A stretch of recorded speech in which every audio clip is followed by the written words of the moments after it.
With that, our next presentation is titled The Training Singularity.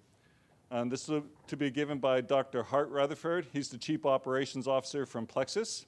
He has 25 years experience in the defense industry, focusing on training and readiness. He is a Navy veteran and holds a PhD from Old Dominion University in Engineering Management and Systems Engineering. He'll be joined by Ethan Wilson, a Solutions Strategy Analyst from Plexus.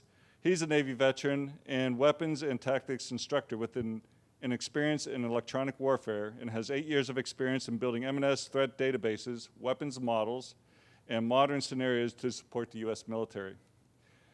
And we have Brooks Patton, founder of Contest High Ground and a Navy veteran with 18 years experience in communications, both in the development of training programs for defense organizations in countries like Afghanistan, as well as building communications assets for national brands like McDonald's, Apple, and Coca-Cola. I'm not going to turn it over yet because I just realized you guys are all Navy, so go Army, beat Navy. All right, with that, I had the mic, but they're going to get a second, so all right. With that, I'd like to welcome to the stage Hart, Ethan, and Brooks. Thank you. Thanks, Bob. Go Navy. Folks, thanks for attending the talk today. The world is a dangerous place. There's war in Europe. Tensions with China are at their peak. And again, in the Middle East, there's conflict. This is a highly complex environment to conduct warfighting.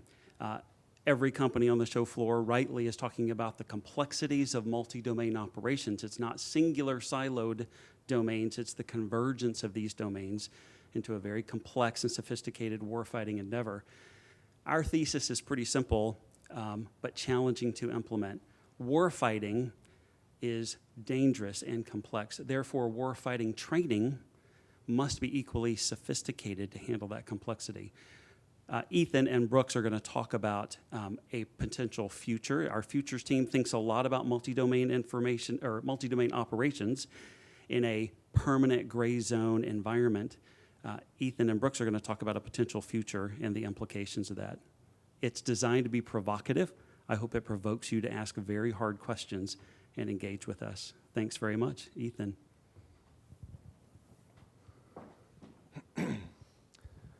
Okay. What is the training singularity? Well, to answer that question, first, I'm going to need to provide some context.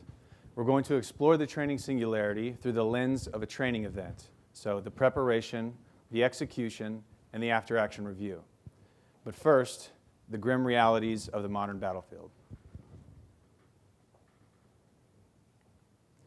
What you see behind me are snapshots of 24 hours of strikes on Ukraine by Russia. It shows the paths of various missiles and drones from their launch point to their target. And it is also a no-win scenario. If I were to give any of my students when I was an instructor a scenario like any one of these days, they would surely fail. And if any of you in the audience have served or are currently serving, I would like you to imagine your position and how it would relate to being on the receiving end of strikes like this. October 2024, Russia launched 1,975 munitions into Ukraine. This October, they launched 5,522. Now, I want you all to ask yourselves, is it important to understand and model the threat of this level if it's your country in the background instead of Ukraine?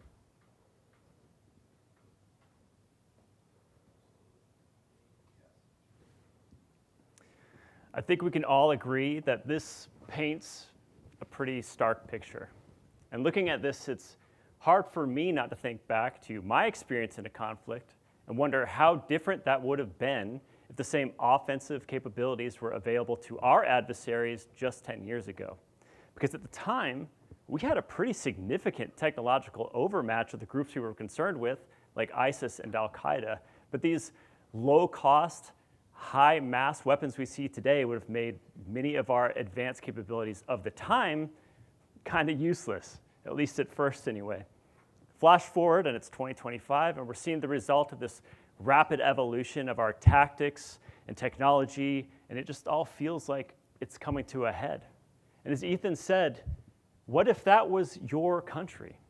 What if the next battlefield was in your backyard? Well, today, in order to emphasize how important we find this conversation, we're going to find out. What you see is a training scenario for Golden Dome that was designed by us. It represents a multi-axis saturation strike by China on the United States. And it takes all of the data from Ukraine mapped over to us with accurate tactics, platforms, and munitions. Now, what do you see? You see fractional orbital bombardment systems launching hypersonic glide vehicles. You see multiple cruise missiles with various profiles, air-launched ballistic missiles, truck-launched one-way attack and FPV drones, and decoys of all of the above. Unseen is 10 years of deep cyber surveillance into our power, water, and telecommunications. Now, what are the targets?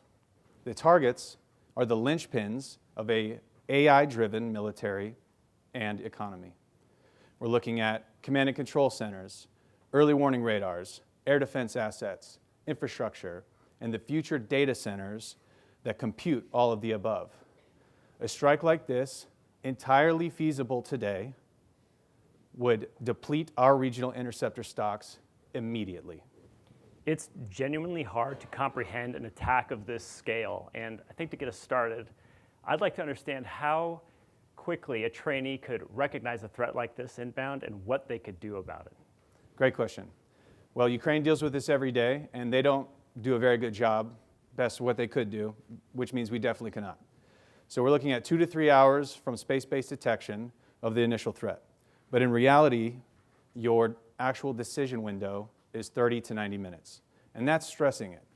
We've seen with pop-up drone swarms in Ukraine from things like Operation Spiderweb that you simply do not have that type of time to detect these types of systems.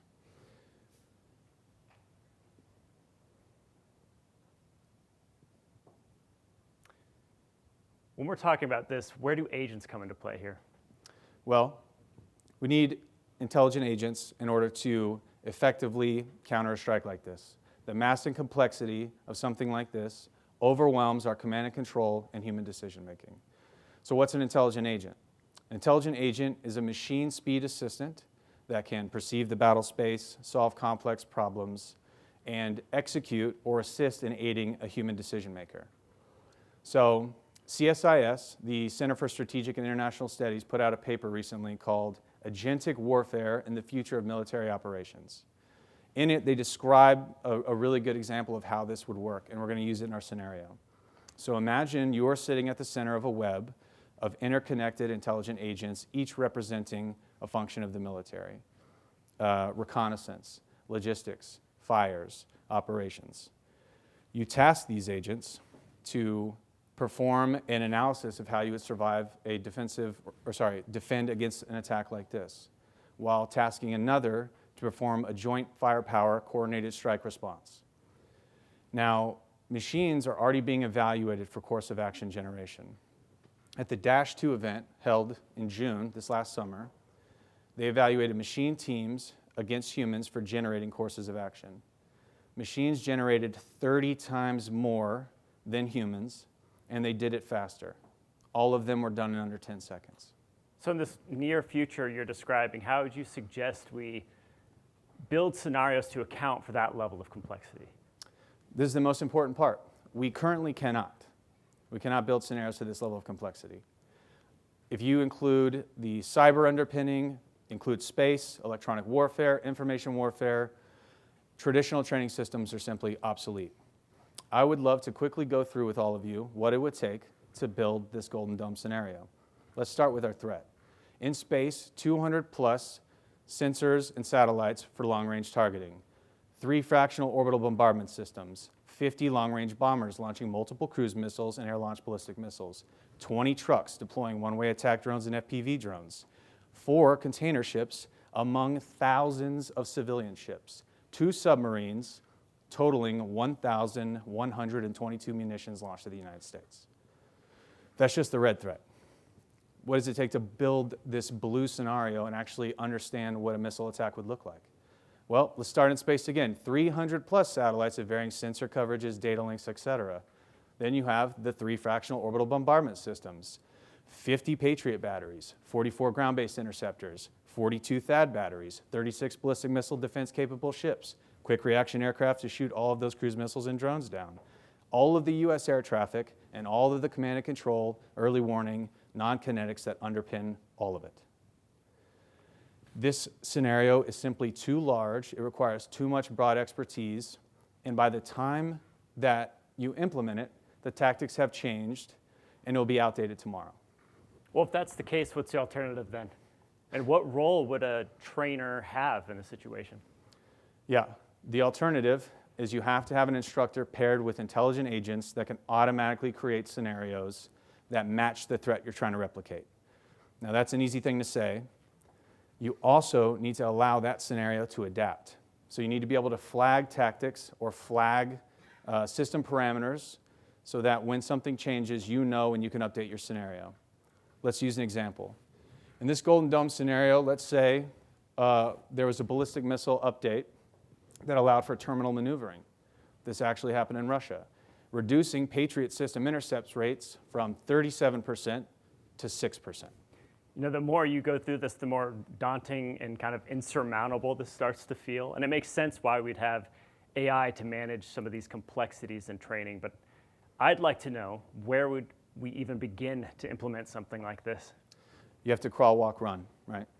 So in addition to having intelligent agents help us generate these scenarios, they're going to have to execute them at scale, including all the entities. You're also, this will mean a reduction in manpower. I mean, let's be honest, we've been talking about it, we see it.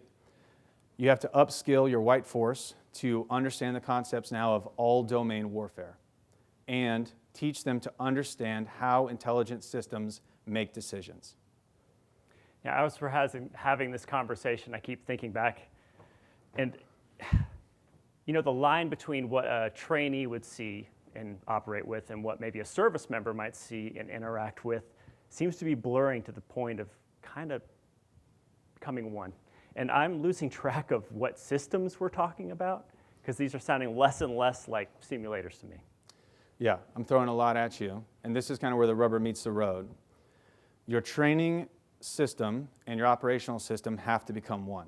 The intelligent agent that you will use on the battlefield is going to be the exact same one that you use in the schoolhouse. And this may not be in the schoolhouse. This will probably be on the front line. You need an intelligent agent embedded in an operational system like BC3 or IBCS that can use its historical threat data to generate tracks, generate scenarios, and create a closed loop. Helps build trust with the student and helps refine the data for the decision aid.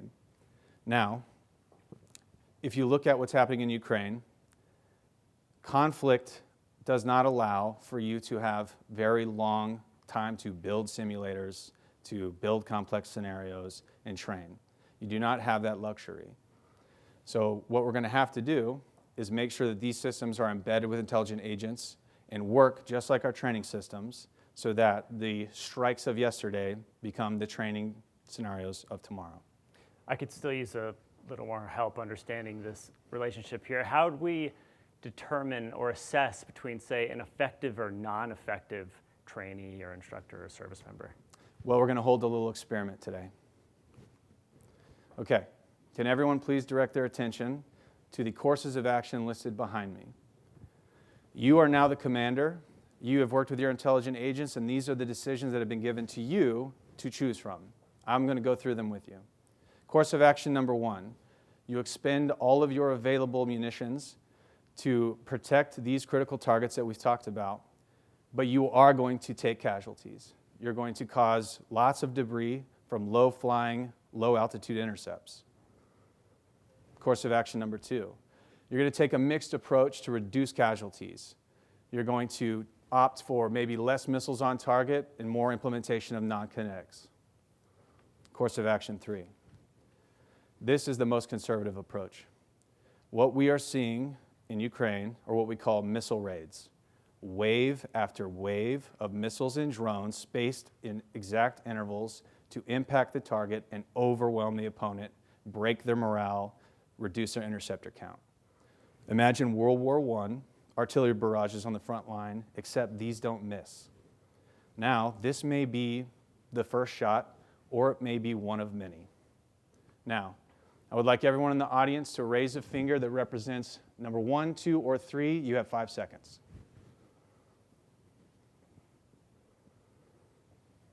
Excellent, thank you. Now, it's a hard decision to make. And this is the point we're trying to make, is that there are ethical and moral decisions that will not be left to machines unless you absolutely have to, and that is true. Now, if you want to implement, So based on everything you've told us today, Ethan, and now that we have some more context, I kind of want to go back and talk about the training singularity again. But I think what you're trying to tell us about the training singularity is we're witnessing this moment in history where all of our combined tools and training methods and the totality of our intellectual manpower are combining to this single training and operational intelligence. And I think this is going to be what dictates success or failure in the next 10 years. And I would wager that it's going to do that in perpetuity. And our jobs, frankly, are going to change. And some of them are going to go away. And our suites of software tools are going to continue to be refined and combined until it's this ultimate training and tactical and operational intelligence that can outthink and outmaneuver and outtrain all humans. I think that's what you're trying to tell us, that it's this end game of training as we understand it. yeah, exactly. And you said it way better than I ever could. So,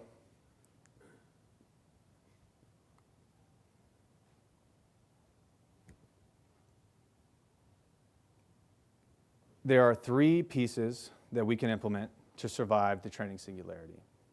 Now, if you had asked me years ago, or actually a couple months ago, how we got here, I would have told you that we were kind of adopting artificial intelligence because the hockey stick exponential curve was sending us that direction.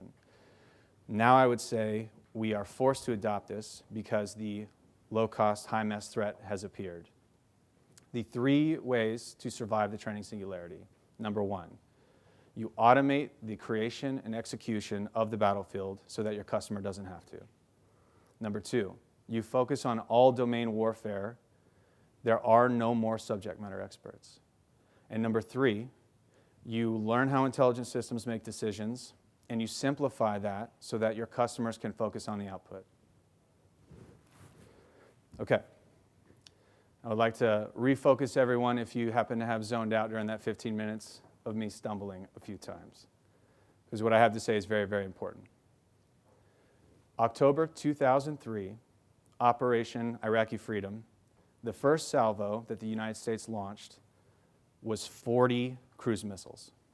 We called this shock and awe.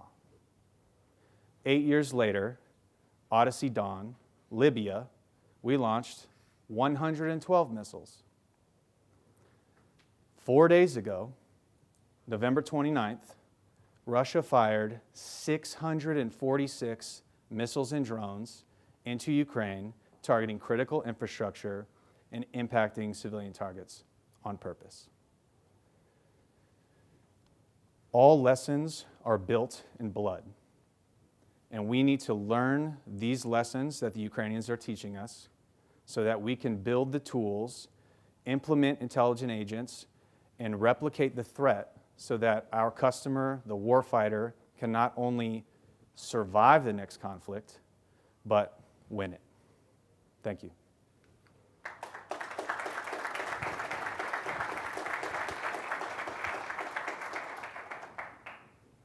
All right.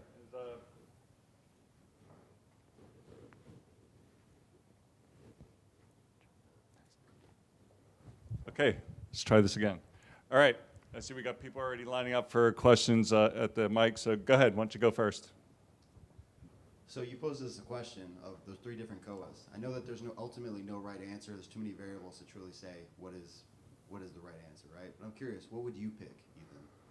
Man, every time I've run this, I automatically chose number 3, knowing what they're dealing with over in Ukraine.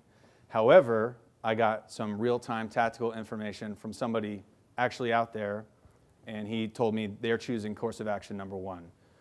They know that the impact of debris is not going to be as damaging as a 50-kilogram explosive hitting a hospital. And so today, actually yesterday, I've changed my mind. Thank you. Great question. All right, I'll go to Slido while we queue up here too. As rapidly as technology evolves, is it wise to use past strikes as training exercises? I agree it's useful, but there is innovation happening in the strike methods as well. How do we predict the next attack strategies? Wow, that's a deep question. Could you read it one more time? Okay. As rapidly as technology evolves, is it wise to use past strikes as training exercises? I agree it is useful, but there is innovation happening in strike methods as well. How do we predict the next attack strategies?